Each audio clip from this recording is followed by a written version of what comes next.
ذوالحجہ کا مہینہ اللہ تعالیٰ کی بارگاہ میں کتنا مقبول ہے، اور اس کا خاص طور پہ جو عشرہ ہے، پہلا عشرہ یکم ذوالحجہ سے 10 ذوالحجہ، اس میں کتنی برکتیں ہیں۔ سرکار دو عالم صلی اللہ تعالی علیہ وسلم نے فرمایا اللہ عز و جل کو عشرہ ذوالحجہ سے زیادہ کسی دن میں اپنی عبادت کیا جانا پسندیدہ نہیں۔ اس کے ہر دن کا روزہ 1 سال کے روزوں اور ہر شب کا قیام شب قدر کے برابر ہے۔ سبحان اللہ۔ پھر مبارک ایام آ رہے ہیں، ہو سکے تو روزے رکھیں۔ اور میرے میٹھے اور پیارے اسلامی بھائیوں، اس دن یعنی عرفہ کے دن کے روزے کی تو کیا ہی بات ہے۔ حضرت سیدنا ابو قتادہ رضی اللہ تعالی عنہ سے روایت ہے، سلطان مدینہ قرار قلب و سینہ صلی اللہ تعالی علیہ وسلم کا فرمان با کرینہ ہے، مجھے اللہ عز و جل پر گمان ہے کہ عرفہ یعنی 9 ذوالحجۃ الحرام کا روزہ 1 سال قبل اور 1 سال بعد کے گناہ مٹا دیتا۔ سبحان اللہ۔ تو یوم عرفہ کا روزہ ضرور رکھنا ہے۔ ہاں، مگر جو حج پر جا رہے ہیں، حج کرنے جا رہے ہیں، حاجی پر یوم عرفہ کا روزہ رکھنا مکروہ ہے۔ باقی ساری دنیا کے مسلمان ضرور یوم عرفہ کا روزہ رکھیں۔ کئی چیزیں ایسی ہوتی ہیں جو الفاظ میں بیان نہیں کی جا سکتی، جس کی کیفیت ہی اور ہوتی۔ عرفات کے دن حاجی کے دل کی کیفیت کیا ہوتی ہے، یہ الفاظ میں بیان نہیں کیا جا سکتا۔ اس دن جو سما ہوتا ہے اس کو الفاظ میں بند کر کے بیان کرنا اٹس ناٹ پاسبل۔ اللہ اکبر، کیا کیفیت ہوتی ہے۔ دنیا بھر سے لوگ احرام پہنے، ایک ہی صدا ہوتی ہے لبیک اللہم لبیک۔ الگ الگ رنگ و نسل کے لوگ ہوتے ہیں، لباس بھی ایک ہوتا ہے، اور سب کا ایک ہی ٹارگٹ ہوتا ہے، سب کا ایک ہی کام ہوتا ہے کہ بس آج مغفرت لے کے جانا ہے، آج اللہ کو راضی کر کے جانا ہے، آج گناہ معاف کروا کے جانا ہے۔ اور کریم کی طرف سے بھی رحمتوں کا نزول ہے، وہاں سے بھی وعدہ ہے۔ حدیثوں میں یہ مضمون ملتا ہے کہ اللہ تعالیٰ فرشتوں کے سامنے حاجیوں پر فخر کرتا ہے کہ میرے فرشتوں دیکھو، میرے بندے دنیا کے کونے کونے سے آئے ہیں، پراگندہ بال ہیں، میلے کچیلے ہیں، اور میری رضا کے لیے جمع ہوئے ہیں۔ اے فرشتوں گواہ ہو جاؤ، میں نے ان سب کی مغفرت فرما۔ کیوں نہ عرفات جانے کو جی چاہے۔ یقین کریں ناظرین، میں بہت ساری باتیں آپ کو الفاظ میں نہیں بتا سکتا۔ وہ عرفات کا دن دنیا کے سارے دنوں سے ہٹ کر ہے۔ وہ جو سما ہوتا ہے، اللہ اکبر، اللہ بار بار وہ سما دیکھنا نصیب فرمائے۔ آپ خود سوچے نا، کس دنیا میں اگر 2.25 ارب مسلمان رہتے ہیں، سب کی نگاہیں یوم عرفہ عرفات والوں پر ہوتی ہے کہ آج یہ اللہ کے بندے عرفات کے میدان میں وہاں پہنچ گئے ہیں جہاں چھما چھم رحمتیں نازل ہیں۔ یہ مضمون ملتا ہے روایتوں میں کہ جس دن یوم عرفہ ہوتا ہے، اللہ کی رحمت جتنی عرفہ والوں پر برستی ہے کہیں اور نہیں برستی۔ اللہ اکبر۔ دنیا میں لوگ اس جگہ جانا پسند نہیں کرتے جہاں تکلیف ہوتی ہے۔ بندہ کہتے نہیں دوبارہ نہیں جانا، بڑی لمبی لائن ہوتی ہے، ادھر جاؤں گا کھانا مشکل سے ملا تھا، میں فلاں جگہ گھومنے گیا آرام ٹھیک نہیں ہوا۔ مگر یہ کیسی تھکن ہے، یہ کیسا رش ہے، یہ کیسی تکلیف ہے، یہ کیسا میلا کچیلا پن ہے کہ حاجی حج کرنے کے بعد پھر تڑپتا ہے، یا اللہ پھر بلا، میں پھر میلا کچیلا رہنا چاہتا ہوں، میں پھر تکلیف اٹھانے کے لیے خوش ہوں، مولا میں اس پتھریلی زمین پر سونا چاہتا ہوں، مجھے اس رش میں بلا لے، میں تھوڑے دھکے بھی کھانا چاہتا ہوں۔ پتہ نہیں تیرے کیسے کیسے نیک بندے طواف کر رہے ہوں گے، کسی کا مجھے بھی کالا لگ جائے گا، کسی کے ساتھ میرا بھی بیڑا پار ہو جائے گا۔ خدا کی قسم، یہ دنیاوی لحاظ سے تو تکلیفیں ہیں، مگر ان تکلیفوں میں، اس درد میں، اس مشکل میں بھی ایک مزہ ہے۔ جبھی تو یہ دعا بار بار ہوتی ہے نا کہ جلوہ میں مزدلفہ اور منا کا دیکھا۔ درود پاک پڑھنے کے بے شمار فضائل و برکات ہیں۔ میرے آقا مدینے والے مصطفیٰ صلی اللہ تعالی علیہ وسلم کا فرمان عالی شان ہے، اکثرکم ازواجا فی الجنت اکثرکم صلاۃ علی۔ جنت میں سب سے زیادہ حوریں اس شخص کو ملیں گی جو مجھ پر سب سے زیادہ درود شریف پڑھنے والا۔ یعنی آخرت کے انعامات کو اگر غور کریں، ہم نے پہلے بھی یہ حدیثیں سنی ہے جس کا مضمون ہے کہ تم میں سے میرے قیامت کے دن سب سے نزدیک وہ ہوگا جس نے دنیا میں مجھ پر سب سے زیادہ درود پاک پڑھے ہوں۔ ہم نے یہ بھی سنا کہ نبی پاک علیہ الصلوۃ والسلام فرماتے ہیں جس کا مضمون ہے کہ حوض کوثر پر قیامت کے دن میرے پاس کچھ لوگ آئیں گے جنہیں میں کثرت درود کی وجہ سے پہچانتا ہوں۔ مصیبتیں اور پریشانیوں کو ٹالنے والا دنیا میں وظیفہ بھی درود پاک ہے۔ تو سبحان اللہ، یہ کیسا وظیفہ ہے کہ یہاں بھی برکتیں اور وہاں بھی برکتیں۔ تو جتنا ہو سکے ہمیں کثرت سے درود پاک پڑھنا چاہیے۔ آئیے مل کر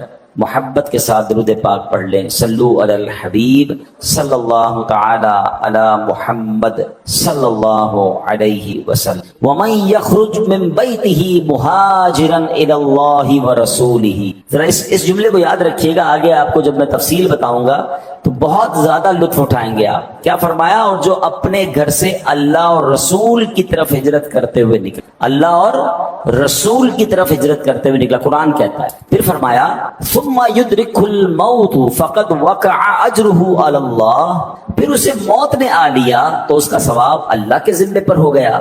وکان اللہ غفور الرحیم, اور اللہ بخشنے والا مہربان ہے. ماجرا کیا تھا؟ ایک صحابی تھے, نبی پاک علیہ الصلوۃ والسلام اپنے صحابہ کے ساتھ مکے سے ہجرت کر کے مدینے چلے گئے تھے. اب سارے صحابہ ایمان والوں کو یہ حکم تھا کہ وہ بھی ہجرت کر کے مدینے آ جائیں, تو ایک ایک کر کے سارے پہنچ گئے تھے. مگر مکے میں ایک صحابی تھے جن کا نام تھا دمورہ بن جندب. اب ان کا, یہ مکے میں رہ گئے تھے, ان کو بھی ہجرت کا حکم تھا. اب یہ کسی مجبوری کی بنا پر ہجرت نہیں کر پائے تھے. عمر ان کی بہت ہو گئی تھی, بیماری بھی بہت زیادہ تھی, ایک اولڈ ایج بھی تھی اور بیماری. ظاہر ہے کہ آج کل کا تو ٹریول نہیں ہے نا کہ ویل چیئر پہ بٹھا کے جہاز میں بٹھایا اور فوراً دنیا کے ایک کونے سے دوسرے کونے لوگ بیماروں کو بھی پہنچا دیتے ہیں. پہلے تو اونٹوں پر, گھوڑوں پر سواری ہوتی تھی, تو اس پہ کئی کئی دن سفر ہوتا تھا. یعنی بتایا جاتا ہے کہ مکے سے مدینے جو آج ٹرین کے اندر 2.5 گھنٹے میں بندہ پہنچ جاتا ہے اور گاڑی کے اندر 4-5 گھنٹے میں پہنچ جاتا ہے, اس زمانے میں 7 دن اور 7 راتیں لگتے تھے. 7 ڈیز کا سفر تھا جس میں دن بھر سفر ہوتا تھا, رات کسی ریگستان میں پڑاؤ ڈالنا پڑتا, جب جا کے لوگ مکے سے مدینے پہنچتے. تو اب کیا ہوا کہ وہ جب بیمار تھے نہیں جا پا رہے تھے, لیکن ان کا دل بڑا مچلتا تھا. وہ نبی پاک کی یاد آتی تھی, آقا علیہ الصلوۃ والسلام کے دربار میں جانا تھا.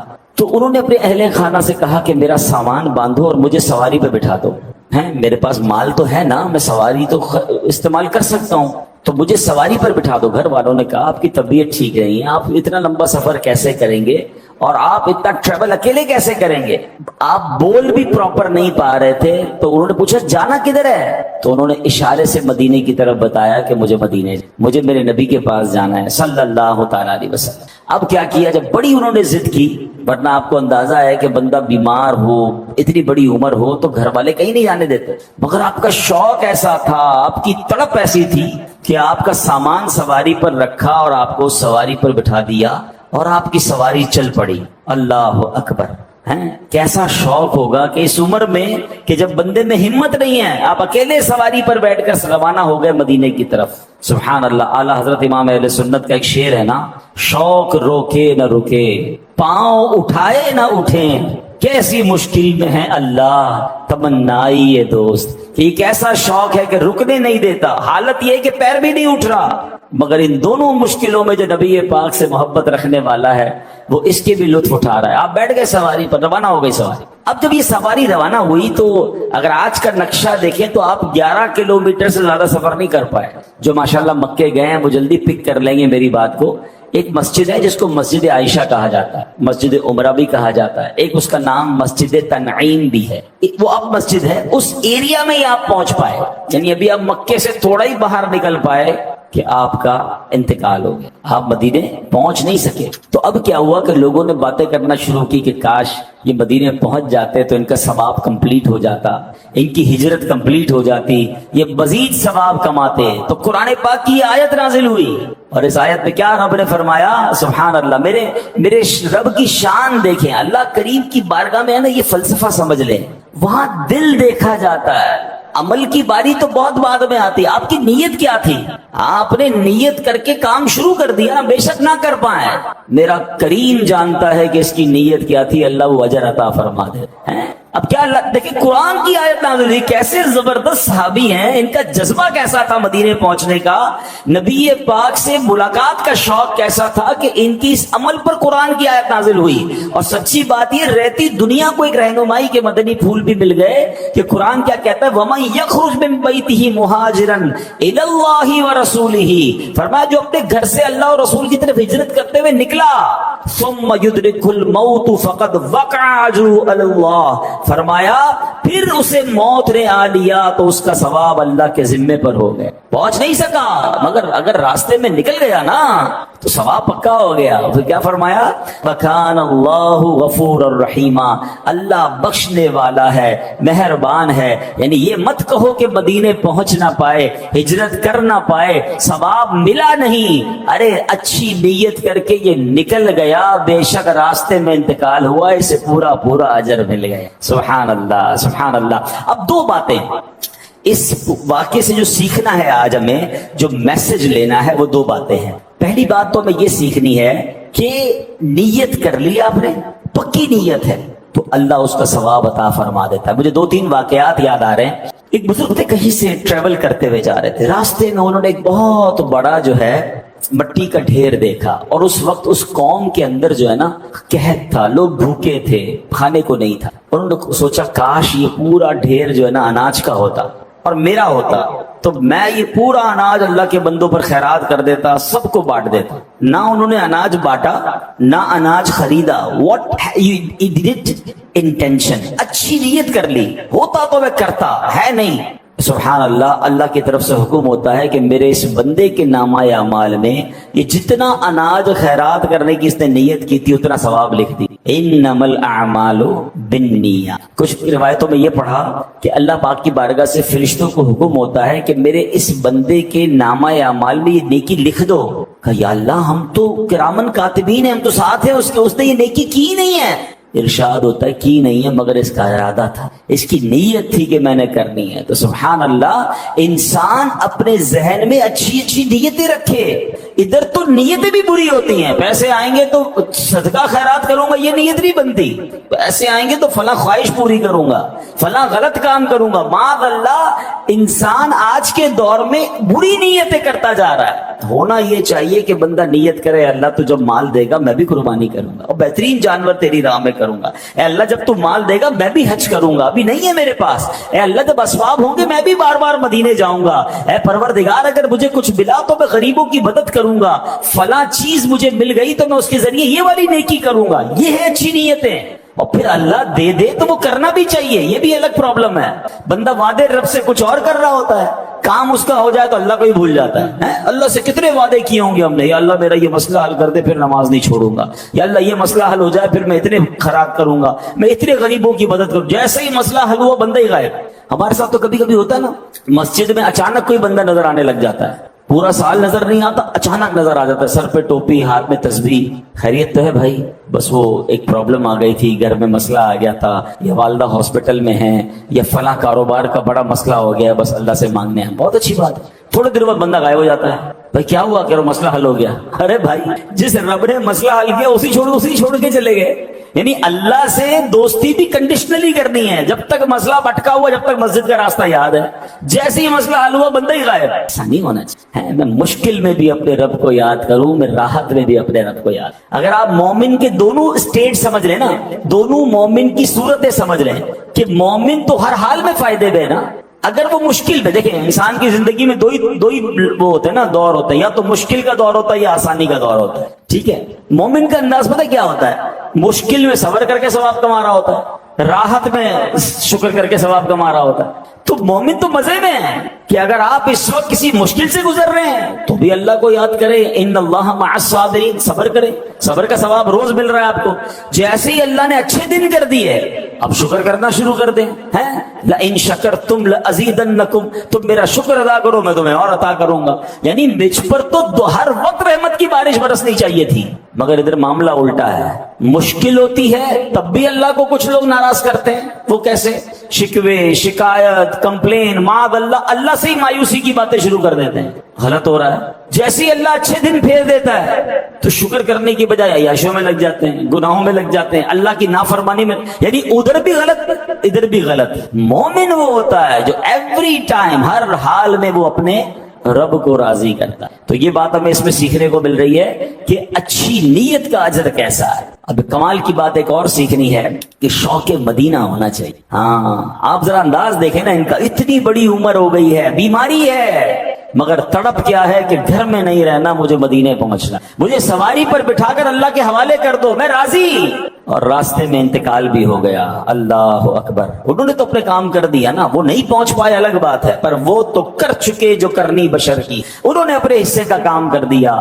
اللہ اکبر. اب ہمیں بھی یہ کرنا ہے. ہم میں سے بہت سارے ایسے ہوں گے جو سوچتے ہوں گے کہ یار میں کیسے مدینے پہنچوں گا, میں کیسے نبی پاک کے پاس پہنچوں گا, پاسپورٹ نہیں ہے, پیسے نہیں ہیں, ویزا نہیں ہے. دعائیں تو کر سکتے ہیں, آنسو تو بہا سکتے ہیں, اللہ کی بارگاہ میں التجا تو کر سکتے ہیں. نبی پاک کی بارگاہ میں رات کو سوتے ہوئے درود پاک کا نذرانہ پیش کریں. کبھی تو ایسا ہو کہ مجھے رات اس میں نیند نہیں آ رہی کہ آج مدینہ یاد آ رہا ہے. دل میں ہو یاد تیری گوشائے تنہائی ہو, پھر تو خلوت میں عجب انجمن آرائی ہو. کبھی تو آنکھوں سے آنسو بہے نا کہ یہ تو میرے اختیار میں, پیسے میرے اختیار میں نہیں, مگر میں التجا تو کروں, درود تو پڑھوں. ہم نے دیکھا کہ کئی ایسے لوگ ہوتے جن کے پاس کچھ نہیں ہوتا اور ایسے بلاوا آتا ہے. ایک عاشق رسول کا انداز بتاتا ہوں. وہ سوچتے تھے یار میرے پاس تو حج کرنے کے پیسے نہیں ہیں, مدینے جانے کے پیسے نہیں ہیں, مگر پاسپورٹ جتنے پیسے تو ہے نا, پاسپورٹ بنا لیتے ہیں. بلاوا آنا ہوگا تو آ جائے گا. تھوڑے تھوڑے پیسے جمع کیے, 5-10 ہزار روپے میں بن جاتا ہے پاسپورٹ. اسی نیت سے 5 سال 10 سال کا پاسپورٹ بنا کے رکھ لو کہ انشاءاللہ پاسپورٹ بن گیا, یا اللہ اب ویزا تو عطا فرما, راستہ تو عطا فرما دے. تو اس عاشق رسول نے اپنا پاسپورٹ بنایا. کہتے 1 روپیہ اس کے علاوہ نہیں تھا, کوئی تیاری نہیں تھی. جس دن پاسپورٹ بن کر آیا اس دن مدینے کا بلاوا آ گیا. نیت کہاں کا منصب, کہاں کی دولت. قسم خدا کی ہے یہ حقیقت کہ جنہیں بلایا ہے مصطفیٰ نے وہی مدینے, کہ جس نبی کا کلمہ پڑھا ہے وہ مدینے میں. اور آقا علیہ الصلوۃ والسلام نے پتہ کیا فرمایا, من زار قبری وجبت لہ شفاعت. جس نے میرے روضے کی زیارت کی اس پر میری شفاعت واجب ہو گئی. اب یہاں 3 باتیں سمجھنی ہیں. انعام کتنا بڑا ہے, شفاعت واجب ہے. قیامت کے دن شفاعت ہو گئی تو پھر تو بیڑا پار ہو جائے گا نا. مگر اور گہری بات سنو, علماء کہتے ہیں شفاعت ہوگی کس کی, یاد رکھیے کسی غیر مسلم کی شفاعت نہیں ہوگی. جو ایمان لے کر دنیا سے جائے گا, ایمان والا مرے گا, اس کی شفاعت ہوگی. ہم میں سے کس کو پتا ہم ایمان والے مریں گے کہ نہیں؟ ہم تو دعا کرتے ہیں نا, دعا ہی کرنی چاہیے اللہ ایمان سلامت رکھی ہو. مگر یہاں نبی پاک نے کیا فرمایا, وجبت لہ شفاعتی, واجب ہو گئی اس پر میری شفاعت. اس کا مطلب یہ ہوا جو مدینے جاتا ہے اس کے ایمان کی حفاظت بھی ہو جائے انشاءاللہ, اس کا خاتمہ ایمان پر ہوگا. ایک اور عشق والی بات سنو, روایتوں میں آتا ہے جب قیامت کا دن آئے گا نا, سب سے پہلے شفاعت کبریٰ تو نبی پاک کو عطا کی جائے گی. سب سے پہلے شفاعت نبی پاک فرمائیں گے, جنت کا دروازہ کھلوائیں گے, اللہ کی بارگاہ میں سجدہ کریں گے, آپ کو شفاعت کی اجازت ملے گی. مگر اس کے بعد انبیاء بھی شفاعت کریں گے, اولیاء بھی شفاعت کریں گے, حافظ قرآن شفاعت کریں گے, حاجی اپنے گھر والوں کی شفاعت کرے گا. یہ تفصیل ہے کہ کس کس کو قیامت کے دن شفاعت کا موقع ملے گا. مگر سنو, جو مدینے گیا ہے, نبی پاک نے یہ نہیں فرمایا اس کی شفاعت واجب ہو گئی, فرمایا اس پر میری شفاعت واجب ہو گئی. وجبت لہ شفاعتی, میری شفاعت واجب ہو گئی. تو اے مدینے کے زائر تجھے مبارک ہو, قیامت کے دن صرف شفاعت نہیں ہوگی بلکہ شفاعت خود رسول پاک علیہ السلام فرمائیں. پھر بندہ کیوں نہ مدینے جانے کو ترسے. خدا کی قسم ایسا شہر نہیں ہے دنیا میں کوئی اور. ہاں دنیا میں آپ نے کئی ملک دیکھے ہوں گے, کئی شہر دیکھے ہوں گے, 1-2 بار دیکھنے کے بعد آپ کہتے ہیں یار 2 بار دیکھ لیا, اب کہیں اور چلتے ہیں. کتنی بار ایک جگہ جائیں گے. مگر مدینہ وہ ہے 1000 بار دیکھ لیں جی بھرتا نہیں. تو جو نہیں جا پا رہے نا, ان کا کام کم از کم یہ تو ہونا چاہیے کہ میری دعاؤں میں مدینہ ہو, میرے تصور میں مدینہ ہو, میری التجاؤں میں مدینہ ہو, میرے آنسوؤں میں مدینہ ہو. میں مانگتا رہا ہوں اللہ کی بارگاہ سے, اللہ کے رسول علیہ الصلوۃ والسلام کی طرف درود پاک کے نذرانے پیش کرتا رہوں. جو میرے بس میں وہ تو کروں نا. ان صحابی نے کیا کیا, بظاہر جو ان کی عمر ہو چکی تھی, جو ان کی بیماری کا عالم تھا, اتنا لانگ ٹریول ان کے لیے پاسبل نہیں تھا, مگر بیٹھ گئے نا سواری پر. بے شک انتقال ہو گیا راستے میں, پھر کیا اجر ملا کہ اجر پورا ہے اللہ کے ذمے پر ہے. سبحان اللہ. حضرت مولانا نقی علی خان رحمت اللہ تعالی, یہ کون ہے؟ یہ اعلیٰ حضرت امام اہل سنت مولانا شاہ امام احمد رضا خان کے والد صاحب ہیں. ان کے بارے میں آتا ہے کہ شوال کا مہینہ تھا, اب شدید بیمار ہو گئے, جسم کی ظاہری طاقت میں کافی کمزوری آ گئی. اسی حالت میں آپ ایک دن آرام فرما رہے تھے, ظاہری آنکھیں بند تھی, مگر قسمت جاگ اٹھی. خواب میں نبی پاک علیہ السلام تشریف لائے اور پیارے آقا نے خواب میں حکم فرمایا مدینے چلے. آئے آئے سر بالی انہیں رحمت کی ادا لائی ہے, حال بگڑا ہے تو بیمار کی بن آئی. اب بیماری کے عالم میں نبی پاک خواب میں کیا اشارہ فرما رہے کہ مدینے آ جاؤ. اب انہوں نے مدینے شریف حج اور مدینے کا پلان کرنا شروع کر دیا. گھر والوں نے کہا آپ کی تو طبیعت ٹھیک نہیں ہے, آپ کیسے سفر کریں گے؟ اگین اس زمانے میں پانی کے جہاز میں سفر ہوتا تھا, یہ وہ آسان سفر نہیں تھا, کافی ڈیفیکلٹ ٹریول تھا. مگر آپ کہتے ہیں کہ نہیں, آئندہ سال نہیں. نبی پاک نے خواب میں حکم فرمایا میں نے اسی سال حج کرنا ہے. آپ نے اعلیٰ حضرت امام اہل سنت کو بھی ساتھ لیا اور جناب سفر حج شروع ہوتا ہے. جہاز سمندر کے راستے سے وہ سفر شروع ہوا. ابھی مدینہ طیبہ کے ارادے سے جب گھر والوں نے بہت سمجھایا نا کہ ابھی نہ جائیں, اگلے سال چلے جائیے گا, کہتے ہیں بس میری نیت یہ ہے کہ مدینہ منورہ کے سفر کے ارادے سے قدم گھر سے باہر نکال لوں, اس کے بعد بے شک راہ مدینہ میں انتقال ہو جائے, میرا کام پورا ہو جائے گا. وہی والی بات ہے, شوق روکے نہ رکے, پاؤں اٹھے نہ اٹھے, کیسی مشکل میں ہے اللہ تمنائی یہ دوست. اب کیا ہوا, حج کے لیے روانہ ہوئے. سبحان اللہ, ایک بار پھر سفر مدینہ میں نبی پاک علیہ السلام خواب میں تشریف لائے اور خواب ہی کے عالم میں ایک پیالہ جو ہے وہ دوائی کا حضرت مولانا نقی علی خان کو عطا فرمایا. کہتے خواب میں ہی وہ دوائی پی, مرض میں شدت میں کمی آ گئی, پورا سفر حج اور مدینے کا سفر تندرستوں کی طرح میں نے کر لی. ہاں, تو یہ بڑے کرم کے ہیں فیصلے, یہ بڑے نصیب کی بات ہے. آپ میں سے کچھ لوگوں کو لگتا ہوگا ایسا کیسے ممکن ہے, مگر میں بغیر کسی بندے کی طرف اشارہ کیے میں آپ سے پوچھتا ہوں, جو مجھے یہاں سن رہے ہیں, جو مکے مدینے گئے ہیں, کبھی ان کو ساتھ بٹھا کر پوچھئے گا کہ کوئی ایسا واقعہ ہوا آپ کے ساتھ سفر میں کہ آپ کی دل میں کوئی خیال آیا ہو اور وہ چیز پوری ہو گئی ہو. ابھی تو آپ نے دعا کرنا شروع کی ہو اور اس سے پہلے وہ کام آپ کے سامنے ہو گیا ہو. تو تقریباً جتنے لوگ حرمین طیبین گئے ہیں آپ کو سارے لوگ یہ واقعات سنائیں گے کہ یار ہاتھ اٹھانے کی تو نوبت نہیں آتی تھی, دماغ میں خیال آتا تھا اور تھوڑی دیر بعد وہ ہماری آنکھوں کے سامنے کام پورا ہو جاتا ہے. تو سبحان اللہ, سوچو جہاں بن مانگے اتنا ملتا ہے وہاں مانگنے پہ کتنا ملتا ہو. ہیں یہ بڑے کرم کے ہیں فیصلے, یہ بڑے نصیب کی بات ہے. اے میرے پیارے اسلامی بھائیوں, یہ صرف عام دنیا کے لوگ دیوانے نہ تھے مدینے کے. حضرت جبریل امین کون ہے؟ فرشتوں کے سردار ہے. ذرا سنیے گا, نبی پاک علیہ السلام کی بارگاہ کی حاضری کا شوق انہیں کیسا تھا. حضرت جبریل امین علیہ السلام وہ عظیم ہستی ہیں کہ جنہوں نے ہر نبی کا قرب پایا ہے, سارے نبیوں کو دیکھا ہے. دوسرے لفظوں میں وہ ہر نبی کے صحابی ہیں. تو ایک بار سرکار دو عالم علیہ السلام نے ان سے بڑا کمال کا سوال کیا. فرمایا جبریل یہ تو بتاؤ تم نے ہر نبی کو دیکھا ہے, کیا ہم سبھی کوئی دیکھا ہے؟ کیسا سوال ہے, جس نے کم و بیش 1,24,000 انبیاء کو دیکھا ہو اس سے یہ سوال ہو رہا ہے کہ اے جبریل یہ تو بتاؤ مجھ جیسا کوئی دیکھا؟ جبریل امین نے جو جواب دیا نا وہ بڑے کمال کا جواب تھا. وہ جواب اعلیٰ حضرت امام اہل سنت نے اپنے ایک نعت کے شعر میں گویا ہمیں سمجھا دیا. وہ کہتے یہی بولے سدرا والے, چمنے جہاں کے تھالے, سبھی میں نے چھان ڈالے. سدرا والے, سدرت المنتہا, سدرت المنتہا میں جبریل امین رہتے ہیں نا, تو کہا سدرت المنتہا میں رہنے والے جبریل نے کیا کہا؟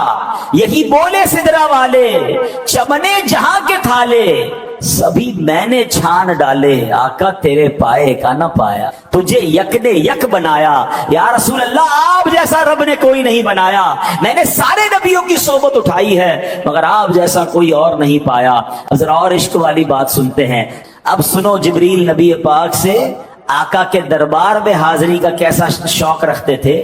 اب ذرا تھوڑا سا میں آپ کی کیلکولیشن کا امتحان لوں گا, آپ کو لطف آ جائے گا. یہ بڑی یونیک معلومات دینے جا رہا ہوں. حضرت جبریل سب نبیوں کے پاس آئے ہیں, کچھ کسی نبی کے پاس ان کی زندگی میں 50 بار آئے, کسی کی زندگی میں 100 بار آئے, کسی کی زندگی میں 27 بار آئے. اس طرح مختلف فگرز ملتے ہیں کہ اتنی بار جبریل امین اللہ کا پیغام لے کر نبیوں کے پاس آئے. آپ کو پتہ ہے نبی پاک کی بارگاہ میں کتنی بار آئے؟ پہلے تو یہ دیکھتے ہیں کہ حضرت جبریل جب نبی پاک سے ملنا شروع ہوئے تو وہ لائف کا کتنا حصہ بنتا ہے. پہلی ملاقات حضرت جبرائیل کی نبی پاک سے ہوئی وہ جب ہوئی جب نبی پاک کی عمر مبارک 40 سال تھی. ذرا میرے ساتھ ریپیٹ کریں گے تو پکا ہو جائے گا. کتنی عمر تھی اور پہلی ملاقات کہاں ہوئی؟ کون بتائے گا؟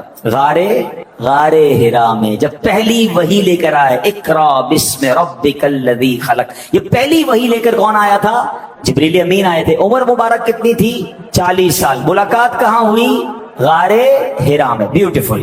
اچھا, نبی پاک علیہ الصلوۃ والسلام نے اس دنیا میں کتنے سال اس دنیا کو اختیار فرمایا؟ 63 سال. کتنے سال؟ عمر مبارک کتنی تھی؟ 63. 63 میں سے 40 نکال دیں, کتنے سال ہو گئے؟ 23 سال. Very good. اب 23 سال کے دن منائے.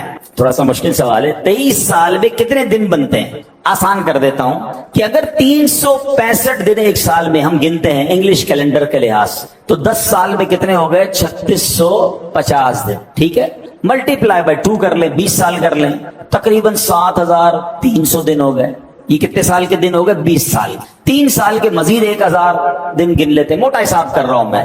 ٹھیک ہے جناب, تو یہ کتنے ہو گئے؟ 8300 یا 8400 دن. موٹا حساب آپ کیلکولیٹ کریں گے تو ایگزیکٹ فگر آ جائے گا, میں اپنے دماغ سے حساب کر رہا ہوں. 8400 دن بنتے ہیں پہلی ملاقات سے لے کر اس دنیا سے پردہ فرمانے تک. آؤٹ آف دوز 8400 ڈیز میں, دنوں میں, حضرت جبرائیل میرے آقا کی بارگاہ میں 24000 بار حاضر ہوئے ہیں. آپ ذرا غور کریں. اور کہاں سے آئے ہیں؟ سدرۃ المنتہا. یہ 7 آسمان سے بھی اوپر ہے.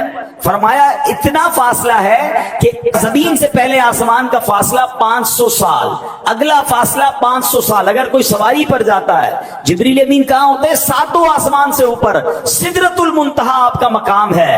اور 8400 تقریباً دن میں کتنی بار آئے؟ 24000. اب ڈیوائیڈ کریں 24000 کو 8400 سے, تو ایوریج آئے گا روز 3 بار. اب آپ اگر روایتیں پڑھیں گے تو کئی دن ایسے گزرے کہ جبریل امین ایک بار بھی نہیں آئے. تو اس کا مطلب کچھ دن ایسے بھی ہوں گے جب 10 بار بھی آئے. جب 8 بار. جبریل امین کی سپیڈ کتنی ہے کہ دن میں کئی بار سدرۃ المنتہا سے آقا کی بارگاہ میں آ جاتے, پھر چلے جاتے. تو جب جبریل کی رفتار کا عالم یہ ہے, تو جبریل کے آقا جناب رسول اللہ صلی اللہ تعالی علیہ وسلم کی رفتار کا عالم کیا ہوگا؟ یہ بات بھی سمجھنے والی ہے. ساری دنیا میں جتنے فرشتے ہیں, جتنے نبی ہیں, جتنے لوگ ہیں, میرے آقا سب سے سپیریئر, سب سے اعلیٰ اور سب کے آقا ہیں. تو سبحان اللہ, جب ان کے کمالات کا عالم یہ ہے, تو مصطفیٰ کریم علیہ الصلوۃ والسلام کے کمالات کا عالم کیا ہوگا؟ جبھی تو کہتے ہیں نا, سب سے اولا و اعلیٰ ہمارا نبی, سب سے بالا و اعلیٰ ہمارا نبی, اپنے مولا کا پیارا ہمارا نبی, دونوں عالم کا دولہا ہمارا نبی. بجھ گئی جس کے آگے سبھی مشعلیں, شمع وہ لے کر آیا ہمارا نبی. سارے اونچوں سے اونچا سمجھیے جسے, ہے اس اونچے سے اونچا ہمارا نبی. خلق سے اولیاء, ہم مخلوق ہے نا, ہم سے سپیریئر کون ہے؟ اولیاء. خلق سے اولیاء, اولیاء سے رسول, اور رسولوں سے اعلیٰ ہمارا نبی. اس نبی علیہ السلام کے ہم امتی ہیں. تو اب سوچو نا کہ جبریل امین کو نبی پاک کی بارگاہ میں جانے کا اتنا شوق ہے, تو جناب پھر ہمیں کیوں نہ تڑپ ہو مدینے جانے کی. سبحان اللہ, مدینہ وہ شہر ہے کہ جذب القلوب میں شیخ علامہ عبدالحق محدث دہلوی رحمت اللہ تعالی نقل کرتے ہیں, جب کوئی مسلمان زیارت کی نیت سے مدینہ منورہ آتا ہے تو فرشتے رحمت کے تحفوں سے اس کا استقبال کرتے ہیں. اللہ نے یہ نہیں فرمایا جو رسول کے پاس جائے, اللہ نے کیا فرمایا؟ وَمَن يَخْرُجْ مِن بَيْتِهِ مُهَاجِرًا إِلَى اللَّهِ وَرَسُولِهِ. قرآن نے کیا کہا؟ اور جو اپنے گھر سے اللہ اور رسول کی طرف ہجرت کرتا ہے. یہ تو رسول کی طرف جا رہے تھے, اللہ کی طرف تو نہیں جا رہے تھے. یہ تو نبی پاک کے پاس مدینے جا رہے تھے. تو پتہ کیا چلا قرآن کی اس آیت سے اور اس پورے واقعے سے کہ اللہ کے رسول کا در دراصل رب کا در ہے.